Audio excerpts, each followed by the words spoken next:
Record pour les droits de douane américains pour le mois de juillet 2025. Mais est-ce que cela va-t-il durer pas si sur car l'Europe pourrait répliquer? Regarde la vidéo ci-après. Merci à TikTok Information et à Quoi Karcher. Vont être gigantesques. Il faut savoir qu'au mois de juillet, ils ont rapporté plus de 70 000 milliards de dollars. Les Américains se gavent sur le dos des Européens et du monde entier grâce aux droits de douane.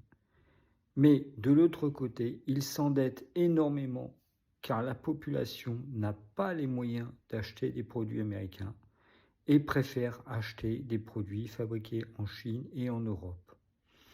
Ainsi, regarde la vidéo diffusée par TikTok Information et Quatershare que je te propose juste après, qui vont t'expliquer tout ça.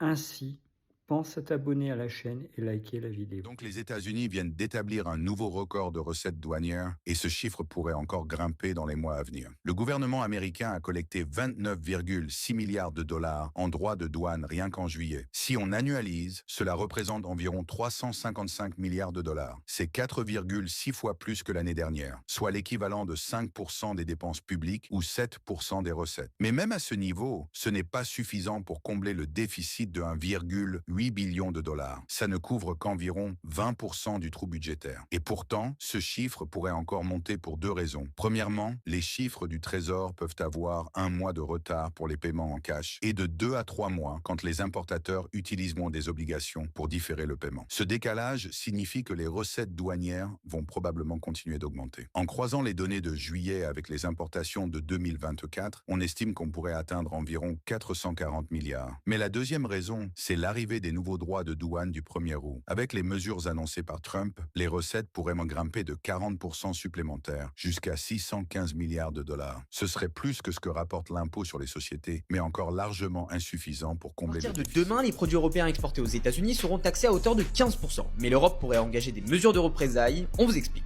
Pour rappel, on vous en parlait sur Actionnaire le 27 juillet dernier. L'UE a passé un accord avec les États-Unis, jugé décevant pour beaucoup. 15% de droits de douane généralisés. Mais en réalité, il reste des points importants de négociation. Parmi eux, Donald Trump a déclaré que les droits de douane sur les produits pharmaceutiques seraient annoncés la semaine prochaine. Avant de préciser qu'ils passeraient ensuite à 150%, puis à 250%.